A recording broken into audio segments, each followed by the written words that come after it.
ഗുജറാത്തിന്റെ ഫീൽഡർമാരുടെയും അമ്പയർമാരുടെയും ഒക്കെ bank balance നോക്കിയിട്ട് കോടികൾ വന്ന് നിറഞ്ഞിട്ടുണ്ടാവും. ഇന്ന് പല ട്രോളുകളിൽ നിറയാൻ വേണ്ടിയിട്ട് പോകുന്ന ഒരു കാര്യം, അല്ലെങ്കിൽ ഇന്ന് മുംബൈ ഇന്ത്യൻസിന്റെ കുറച്ച് ക്യാച്ചുകൾ, പ്രത്യേകിച്ച് രോഹിത് ശർമ്മയുടെ കുറച്ച് ക്യാച്ചുകൾ വിട്ട് കളഞ്ഞപ്പോൾ മുതൽ പലയിടങ്ങളിലും വന്നു തുടങ്ങിയിട്ടുള്ളൊരു സ്റ്റേറ്റ്മെന്റ് ആണ്. പക്ഷേ മുംബൈയുടെ വിജയത്തെ എഴുതി തള്ളുന്ന ഓരോരുത്തർക്കും മുമ്പിലേക്ക് മുംബൈ വീണ്ടും തലയുയർത്തി പിടിച്ച് നിൽക്കുകയാണ്. മുംബൈ ജയിച്ചു, ആത്മവിശ്വാസം ജയിച്ചു. പിന്നിൽ നിന്ന് മുന്നോട്ട് വരുന്ന അല്ലെങ്കിൽ തോറ്റു തുടങ്ങുന്ന ദൈവത്തിന്റെ പോരാളികളുടെ മുന്നേറ്റം തുടർന്നുകൊണ്ടേയിരിക്കുന്നു.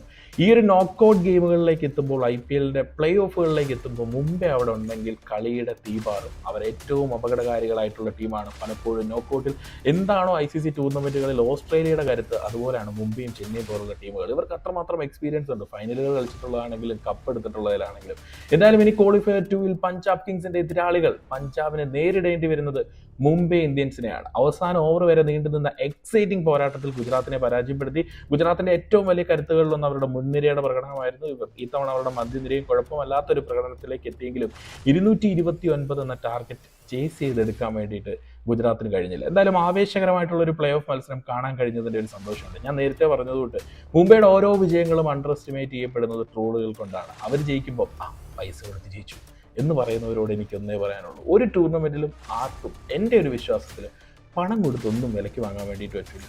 അങ്ങനെയാണെങ്കിൽ എന്ത് സിമ്പിളാണ്, 17 സീസണിൽ എന്തോരം കാര്യങ്ങൾ ഏതൊക്കെ ടീമുകൾ വിലയ്ക്ക് വാങ്ങിയത്. ഒരു പക്ക RCB ഫാനാണ് ഞാൻ. പക്ഷെ എന്നും എപ്പോഴും പറയുന്നു, മുംബൈയുടെ ഓരോ വിജയങ്ങളിലും ആ വിജയത്തിൽ കോൺട്രിബ്യൂട്ട് ചെയ്ത ഓരോ താരങ്ങൾക്കും കിടിലൻ കയ്യടി.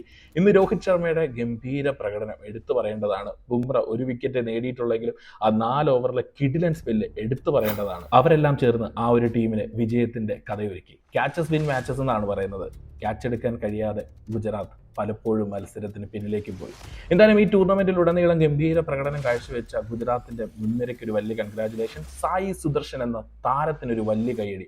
ഇന്നത്തെ ദിവസവും 80ഓളം റൺസ് എടുത്ത് ആ ഒരു വിക്കറ്റ് പോകുന്നത് വരെ ടീമിന് വേണ്ടി മുന്നിൽ നിന്ന് പടപൊരുതിയ പോരാളിക്ക് ഒരു ബിഗ് സല്യൂട്ട്. സോ സായി, ഇനി നമുക്ക് ടെസ്റ്റ് ക്രിക്കറ്റിൽ കാണാം. ഗംഭീര പ്രകടനങ്ങൾ അവിടെ കാഴ്ചവെച്ചു. ഇന്ത്യൻ ക്രിക്കറ്റിലെ വാതിലുകൾ സായി സുദർശന് മുന്നിൽ തുറന്നിടും എന്നുള്ള കാര്യത്തിൽ ഒരു ഡൗട്ടുമില്ല. ഗുജറാത്ത്, നിങ്ങൾ പോരാളികളെ പോലെ തലയുയർത്തി തന്നെയാണ് പടിയിറങ്ങുന്നത്.